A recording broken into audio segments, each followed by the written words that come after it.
Welcome to New Mexico Black Rifle Operators Union. I'm your host, Sean. You know, we're on the verge of World War III if you look at all the news and everything else, and I'm just stuck in this nostalgia world right now. So I promised you after last night's podcast that I would drop today my first experience with firearms. So my dad adopted me. My real father found out I was coming, left my mom, divorced her. I got my dad when my mom, before she passed, she actually did the math. I was 3 years old when my dad got me. So he's my dad, okay? You know, he's technically my stepdad, but I was never treated any different than any of his other boys. He has 2 other boys. I have 2 older brothers, and I had a younger sister before she passed away. My dad was always a shooter, but when he got me and he got my mom and his 2 boys, he was broke. He didn't have a gun, period. You know, he was saving up to do it. Bills came before that, so he didn't have a firearm at the time. Now, my brother, Ricky, had 2. He had a Remington Nylon 22, and he had a Marlin 22 Magnum. And my brother Rick and Ron. Ronnie didn't have a gun at the time, but he later got it was a predecessor to the Ruger 1022, because I honestly believe it had to be, because it looked like an M1 carbine. It was really good. He was decent with it. But my brother Rick was lethal with his 22 mag. He killed everything that scooted its butt across the state of New Mexico with the 22 mag. But he gave me a that Remington 22 Nylon, and it needed my particular gun. Wasn't the tube-fed kind; it was a magazine-fed one. And I remember it having that faux wood nylon fiberglass stock. That's why I remember it so much. I've looked and I've seen them at gun shows, but they're usually the tube-fed ones, which are the earlier versions. This is one of the later ones that they made. And he gave it to me, and he started teaching me how to shoot with my dad's help. Now, he taught me how to clean the gun, so that was one of the first things he did. And my family has always been religious about cleaning guns. However, I think they overcleaned them now that I know more about about shooting in general. And I say that because we would clean them if we put 1 round down the bore, and sometimes we would just lubricate them and clean them just because. It was a family bonding type thing. My first experience with a deer rifle or something of deer hunting caliber at the time was a Ruger Mini 14. And I remember my dad having this stainless steel Mini 14 all decked out with a black scope. And he lined it up for me because I was barely, I'm maybe 5 now at the time when he did this. And he lined it up so I could shoot, and I remember only seeing the circle, not the whole reticle, but seeing the circle and the black around it as I'm trying to chase it, as Dad's holding this gun, and Dad says, "Go ahead, shoot, son, shoot." So I shot that, and I was like, wow, that is cool. It's almost like the one that Rick gave me, but bigger and made a lot louder noise. And back then we didn't use hearing protection. We should have, but we didn't. That was my dad's first gun that he had, having built a new family. His second gun he got, and where this is going, is that 22 stayed with me until I was about 7 years old. And then my brother's house was broken into and it was taken. And they took his 22 Marlin also. And this was my brother's pride and joy. But about 7 years old is when Dad introduced me to hunting deer. That's when Dad started getting me out walking. I was 6 probably when that first started, and I would walk behind him, and I learned how to walk correctly so you don't make a ton of noise. Apparently, after last elk season, I would say I lost a lot of the stuff Dad taught me over the years. I can be sneaky when I want to, but apparently when I get frustrated when the snow's crunchy, I'm not as quiet as I once was. So Dad's second rifle in the family was a 7mm Remington Magnum. And what eventually happened with that is the ammunition was too expensive even back in the day for Dad. So he was looking around trying to find a rifle that he could afford the ammunition for and hunt. And the first thing he found is something he'd always wanted, was an M1 Garand. Now, imagine me being 6 or 7 years old and my dad taking me out to shoot his M1 Garand that he had at the time, and he had saved up a ton of money from some, like, when I say tons of money for my dad, back in those days, an M1 Garand was probably $450, $500, which was firmly out of our working family. You know, we were poor, dirt poor at the time. Our budget. But Dad managed to squirrel away money doing odd jobs, doing all kinds of other things. We never went hungry. And he bought an M1 Garand. And I think the reason why he got it was that it was reworked to be a .308 instead of a .30-06, but when they did that, they didn't do the conversion exactly right, and it was over-gassed, so much so that it wouldn't cycle as well, and it would actually miss the target. It was actually binding up in the stock and missed the target sometimes by 6 inches to a foot, depending upon the load Dad was using in it. And we could never get it to shoot straight. But I'll never forget my dad sitting there with that first M1 Garand, and he was so proud and so happy to have that gun because it was one of his dream guns to have at the time. Dad always wanted a Tinker carbine, and I made his dream happen before he passed away, which he'd always give me the wrong history of the Tinker carbine. The M1 Tinker carbine was an invention after World War II. It never existed in World War II. It was never issued. But I have a .30-06 Tinker carbine. I learned this after the fact, many years after the fact. I mean, I learned it maybe 5 or 10 years ago, versus what I was always taught, was that these were prototypes and that they became frontline infantry weapons for tank crews. That wasn't what happened. But what I was going with that memory is I was shooting with Dad, or Dad was shooting it. And I never knew what an N-block clip was. And that N-block clip came kicked out of that gun after the last round was fired. And I remember walking up to the ground and picking it up and saying, "Daddy, your gun broke. Here's the piece that came off of it." And Dad looking at me, smiling and chuckling, and he said, "No, hun, that's supposed to happen." And then he pulled another one out of his pocket, and he loaded it, showed me how to load it. And he shot more. It was a few years after that, because he got rid of that one shortly thereafter because it just wouldn't zero. And he found a German K98 Mauser. The same time he bought that Mauser, and it had a Kmart special 4-power scope on it, and it was just an 8mm Mauser. He decided I needed a deer hunting rifle, so I got my first deer hunting rifle. And what was so interesting about that is I was sick, and I stayed home from school that day, and, Mom and Dad wouldn't let me stay home from school unless I was pretty sick. But I started getting better right around noon. My throat wasn't as scratchy, and I was starting to talk a little better. And Dad said, "Hey, you know what? You're already out of school. Why don't we go take a look at some pawn shops and just go walk around and see?" And we went to Glenn's, to that training post I was telling you about where I bought my first Kalashnikov. And Dad found a 6.5 Mauser by 55, Swedish Mauser.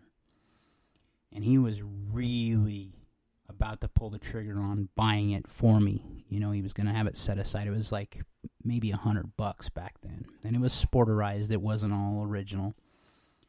So, but what stopped him was the price of the bullets.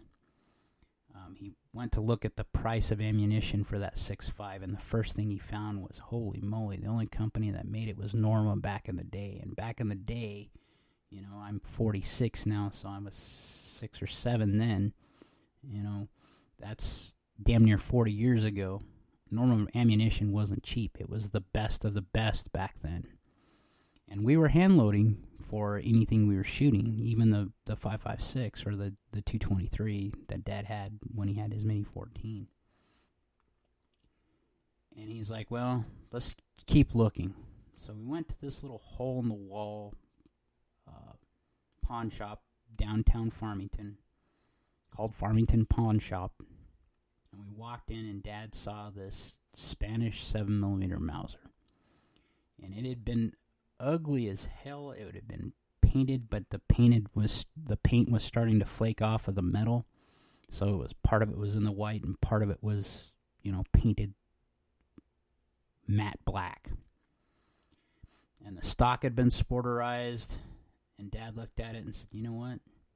7mm Mauser is a little more than the 6.5 for hunting, so it'd be a better hunting round, especially for deer and elk, because that's what Dad was focused on.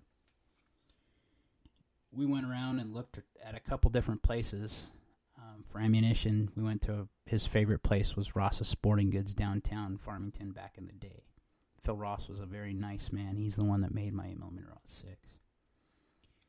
And he found the 7mm Mauser ammunition, and it was like $10 a box instead of damn near 30 at the time.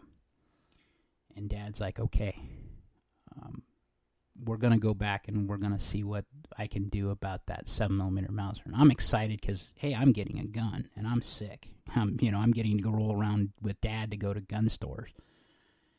And we walked in there, and this nice old lady walked up and said, sir, how can I help you? And he says, well, I'm interested in that 7mm Mauser over there. And she goes, that damn thing's been here forever. And I got it on sale for $120. She goes, you give me $50 and that gun's yours. And my dad says, you know what? $50 I can do. Can you hold it until Friday? And she says, absolutely. And she pulls it off the shelf, takes this tag out and says, what's your name, sir? He gives him his name, Jaywood. And he says, I'll be back here. Please don't get rid of that gun. It's for my son. Sure enough, Friday, payday. Dad went down, and he picked it up, and he picked me up from school like he normally did. And he says, got a surprise for you, son. I said, what's that? And he pulled the 7mm Mauser out of the back of the trunk, out of the old Sentry that we had. And he said, your first deer rifle. And I went, I was floored.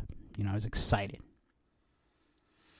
And my brother Ronnie and I were like thick as thieves now, but back then we weren't, because he was, Ronnie's easily 10, 12 years older than me. And when you're 7 years old, you don't want to play around with your pesky little brother. And there was some resentment, I think, because of my mom and his mom. Him coming from a different mother than I did. We settled that way after the fact. But that day, my brother was proud of me, too. My brother Ronnie was. And he was staying with us at the time.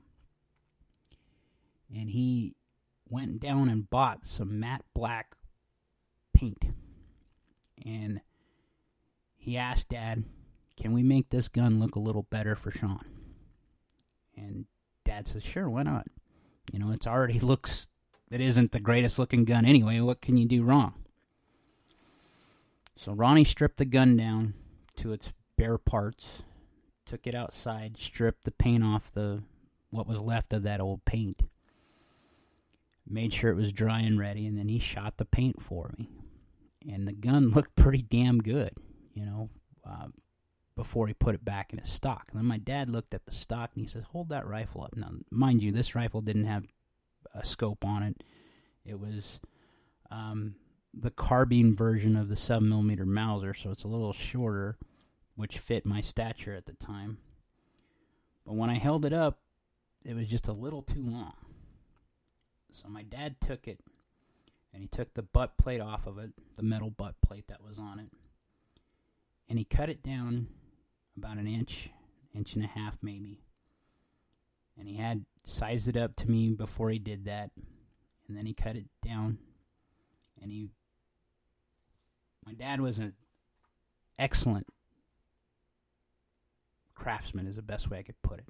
He carved and he won ribbons for his carvings.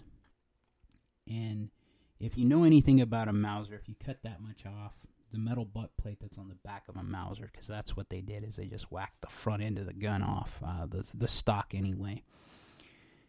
Dad managed to round that off to make it look more like a hunting rifle. But he also carved the place where the butt plate is, because there's a lip that goes over the top of it, and then it sits flush with the back of the gun. And Dad carved that out perfectly to where it looked like it came from the factory, and he did that by hand with a carving knife. He sanded the stock down after he tested the fit of all of the butt plate, and before they put the gun back together, he put an oil finish on it. And he said, I asked Dad, why'd you put an oil finish on it? He says, well, number one, varnish is expensive. Number two, this will wear better when you're hunting, because what happens is it'll help repel some of the water that gets on the gun, and you're going to get it wet because we're going to hunt in snow and ice.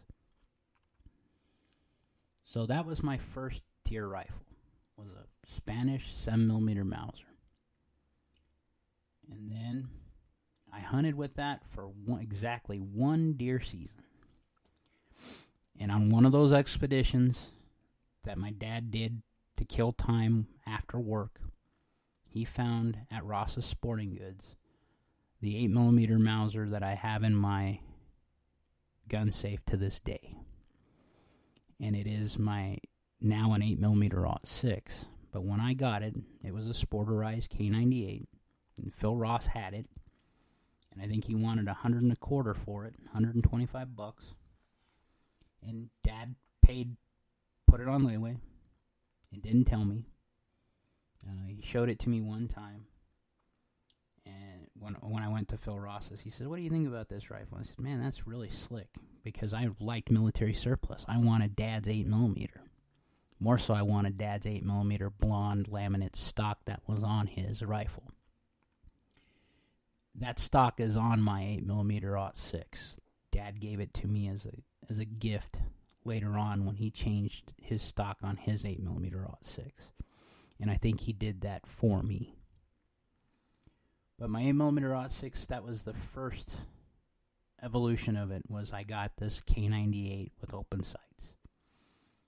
And after he paid Phil Ross for it, he went back down, took the rifle down and had it drilled and tapped and the bolt bent so I could put a hunting scope on it. He put a little Tasco 4-power scope on it because that's all we could afford.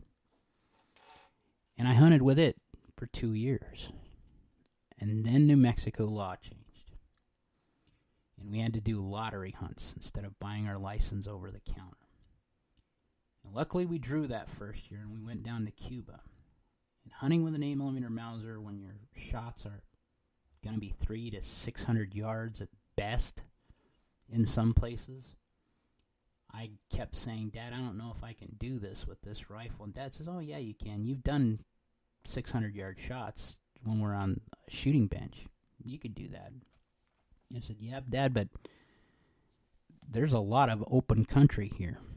He said, you know what? Let's take it down and see what Phil Ross says. Phil Ross had a new gunsmith that he just hired to take over for him because Phil was getting older and he was ready to retire. His name was Tim Ware.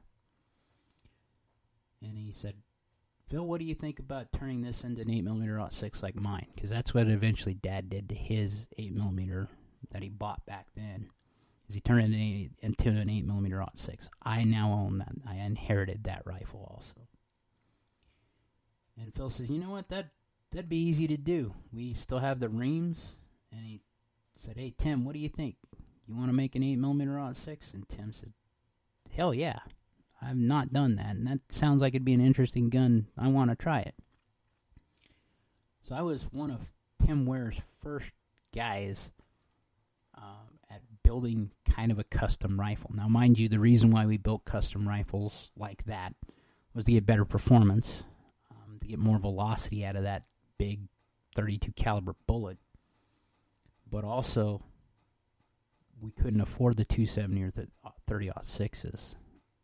That were already, the normal Remington and Winchester rifles at the time. So we improved them with what we had, and we knew that the Mauser action was strong enough to do it. So Tim reworked it, rechambered it, and I started using Dad's hand loads with my 8mm .6. I dropped my first deer with my 8mm .6 in Cuba the following year at about 130 yards. So those were my first experiences with it. That's why I like Milsurps, because when I was growing up, I couldn't get the cool Remington 700 or the Winchester Model 70s that I'd looked at, or the Weatherbys. Dad drooled over Weatherbys for years. Eventually he got one. He didn't like it as much as he thought he would, and he ended up trading it. But he liked his Winchester Model 70s a lot. And he liked the Remington Model 700. And with that start in my 2A world, that's how I learned to love and appreciate Milsurps. Because they were a cheap alternative to the high-end hunting rifles. But I could still hunt with them. And I got a history lesson every time I got to talk about my 8mm or my 7mm or Dad's M1. Or we went to Phil Ross's and Phil would show me the Milsurps that he got in on trade, or that he managed to swap and get something, get a really good deal on. And I got history lessons on all of them. I learned about the Mosin. I learned about the K98, all the history of the K98.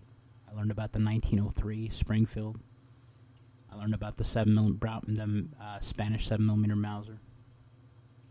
And I got to love Milsurps because of it. And that's what started me collecting guns.